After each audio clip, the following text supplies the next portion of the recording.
जरूरी है। पास आने का अच्छा बहाना है। क्या करूं मैं कि मौसम दीवाना है। क्यों होता है प्यार बता दिल पर, ओ कैसे अचानक मिल जाती है नजर।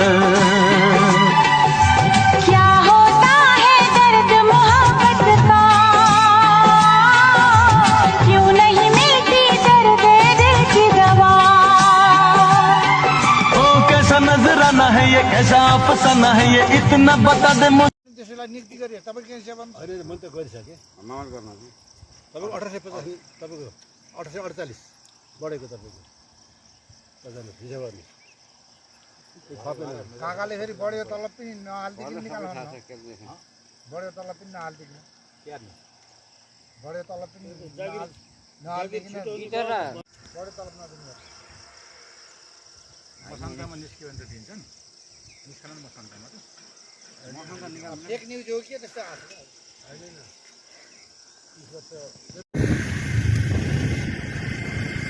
हैन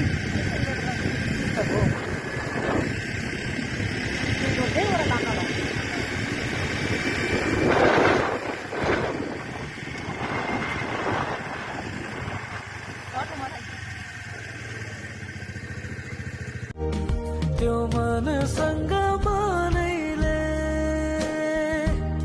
कुराहरू साटौँला आधा आधा बढौँला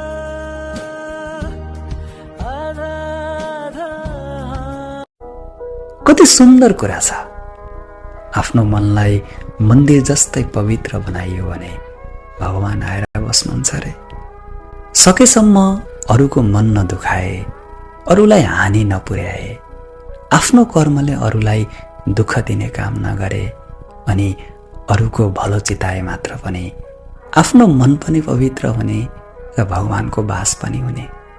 श्रीमद् भगवत गीतामा पनि लेखिएको छ, सुन्दर अनुहार भन्दा सुन्दर व्यवहारले नै सबैको प्रिय भइन्छ। अनुहार त समयसँगै बदलिँदै जान्छ। तपाईको स्वभाव नै हो तपाईलाई सधैँभर साथ दिने।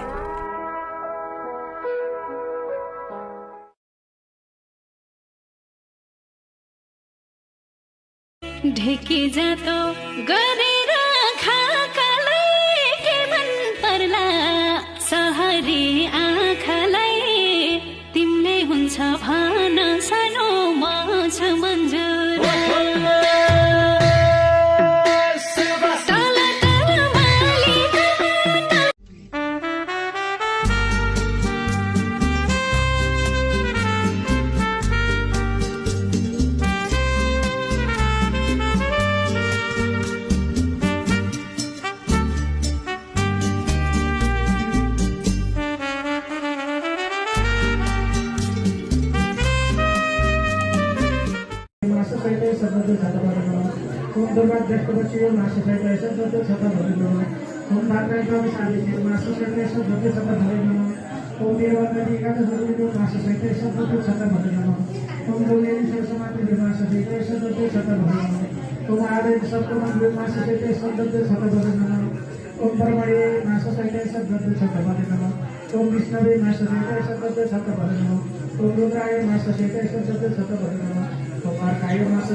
धमिलो भए नि गङ्गाजीको पानी हो आखिर त्यतै जाने हो धमिलो भए नि गङ्गाजीको पानी हो आखिर त्यतै जाने हो धमिलो भए